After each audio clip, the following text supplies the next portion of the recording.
Keçən dəfə bu yumşaldıcı qurğunun gediş xəttini göstərdim. Hansı ki, rakor, ventil, çirk tutan bu əks klapan, baçonka və amerikanka. Sonra manometr yerləşdirir. Gördüyünüz 25'lik dirsək, rakor vasitəsilə birləşdir. Və yenidən xətti sizə göstərirəm tez-tez. Xəttin gedişatını artıra bilirik. Birincidən ikinciyə, ikincidən üçüncüyə daxil olur və yenidən ventil qoyulub və həmin videoda dediyim kimi ikinci manometr yerləşdirilir 90 dərəcə və rakor vasitəsilə birləşib 25'lik boru vasitəsilədir. Bu nə üçün idi? Bir girişdə, bir çıxışda olma səbəbi birincidə müəyyən atmosferdə daxil.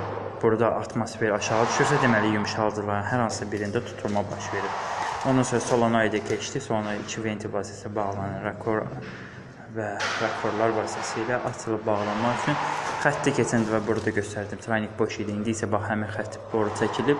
Bir dənəsi yuxarı gedir, bax bu. Gedir çənə və bir dənəsi burada gəlib bölünür. Gedir, oradan yenə fırlanır, qayıdır, gəlib. Hara gəldiyini göstərirəm sizə. Baxın. Gəlir, burada nasosa birləşir. Nasosa buradan daxil olur. Amma bu nədir? Bu çəndədir.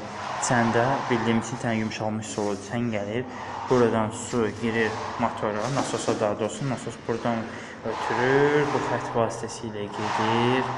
Keçdimi, buradan artıq yuxarı qazanxanaya girəcək. Biri boilerə, yuxarıda da traynik vasitəsilə biri boilerə girəcək. Digəri isə su xəttinin özünə gedəcək. Bu nasos vasitəsilə müəyyən təzyiqdə vurur. Burada soruşsaq ki, bu nə xəttidir? Baxın, bu göy turba, daha doğrusu bu nasos nə üçündür? Bu nasos fövqəladə hallarda, yəni yanğın söndürülməsi üçün çəkilmiş əlavə xətdir. O da birləşir, həmin boru ilə bax, birləşdi, gəldi, girdi bura. Və buradan çəndən suyu götürür, çəndən su daxil olan nasos çəkilirsə və bu vasitəsilə verir binanın birinci, ikinci, üçüncü və ən sonuncu mərtəbələrinə qədər. Bizdə hələ qazanxanaya gedən boru qalıb, çəkməmişik, onu gələn videoda göstərəcəm. Burada isə yenə göstərdiyim sxem kimi quraşdırılır. Bir dənə belə.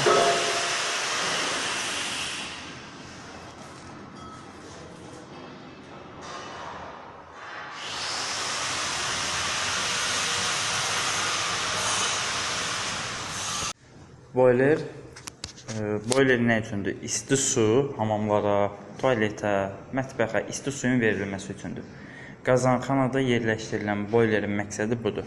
Qazanxanada istifadə olunan su yalnız qazan daxilində suyun dövriyyəsi üçündür.